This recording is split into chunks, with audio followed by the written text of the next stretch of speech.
Sellers of TikTok. Do you run games because you like it or because you feel like you have to? Want to or have to? It's actually a bit of both.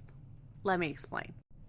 So, a real quick background. I started playing TTRPGs. I was first introduced to first edition AD&D, was my very first TTRPG back in the very late 80s. I was in my late teens. And of course, I was that kind of weird creature, that mystical creature. I was a female who actually liked to play. Not because of boyfriend, not because of anyone else, because I like to play. But I was still kind of a late bloomer when it comes to a lot of the old school. Anyway, moving on.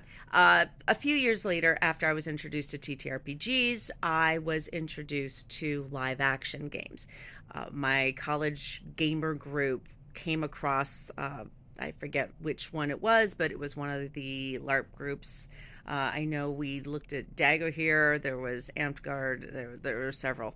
And they decided that we were going to try this, so we did. The first one was disastrous, but it hooked us. And from there, for a few years, I played in live action. And that's when I realized that as a player, I was okay, but honestly, I was too quiet, too shy, and too frightened to put myself out to try and work my way through the crowd of very, very large personalities that were in the group. And I know some of you understand what I'm talking about. And yes, I know. Me, shy, it doesn't compute. Trust me, at the time, it did. A lot of trauma work. We won't go into that here. But what I discovered when I really just couldn't find my place within both the TTRPG and the live action games in my group, an opportunity came up, and it was to become an assistant judge, which was an assistant GM for the live action group.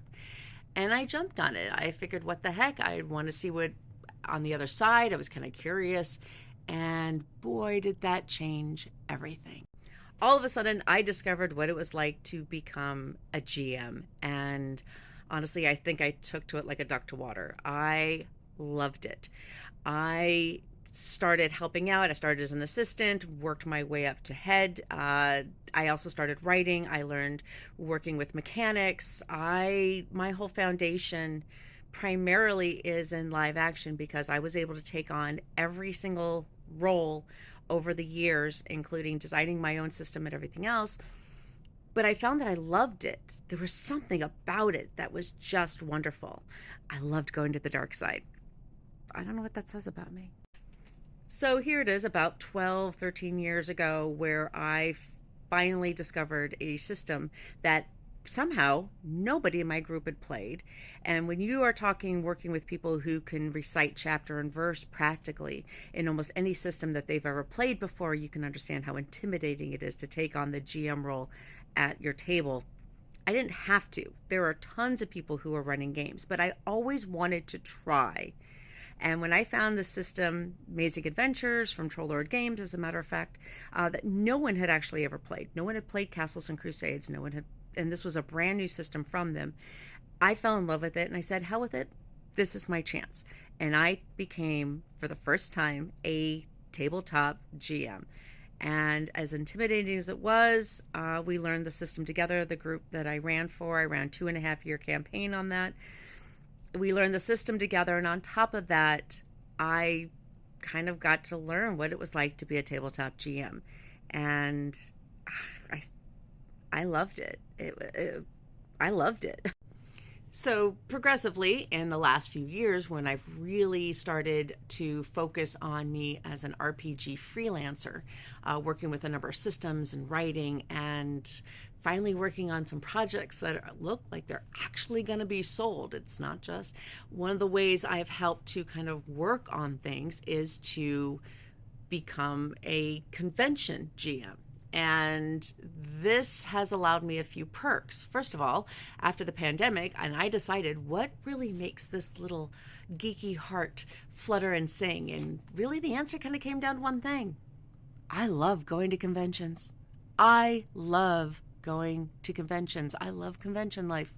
It's insane. It's crazy. It's stressful, but I love it. But they're expensive. And one of the ways you can go is if you go as a game master, and you generally have to run a lot of hours. You miss a lot of the convention, honestly, to do this. But that's the trade-off. A lot of conventions, especially the bigger ones, you have to run something like 7 or 8 4-hour games. So like 32 hours in games. So again, you're missing a lot of the convention, but it gets you the convention and you do get to be a part of it. And I also get to write a lot of my own scenarios that I bring with me. So I get to highlight in a lot of these conventions, not all, but a lot, I get to highlight maybe some of the systems that I've come across that I like, try out new ideas, but you still have to GM them. You do. That's how it works. You have to GM them. You get the hours. You get to go to conventions. So in a way, that kind of forces you. Also, with my home group, if I want a certain system to run, to be run, I have to run it. That's just the way it is. If I want this particular game, I have to run the game. So I'm forced into, again, being a GM. I suppose when you love GMing, it's not entirely a bad thing, but I do find that when I actually get a chance to play, especially in my the actual play games that I get to, the streaming games, I really love it. I appreciate being a player more now, as with my role primarily as a GM, than I did before. When I was just a player, it was fun, and I could, respect and thank the GM for doing it, but I didn't really have an idea of, what it took to do it. The time and effort and creativity that it took to getting into it. So I find I am, especially in the last decade or so, really truly appreciative of those GMs, especially the ones that go way over the top. And even with some of my fellow creators who run games at conventions and online, some of them just, they go all out, and I'm jealous as hell because I know I'm always way too damn tired to put some of the efforts in. But holy crap, it is absolutely stunning what so many of my fellow creators do. So really, do I do it because I have to? In some cases, yes. To go to conventions, to try out new material, to play the systems that I want to. But do I like doing it? Oh, hell yeah. I love doing it. And I don't think there's anything wrong with it being a little bit of both.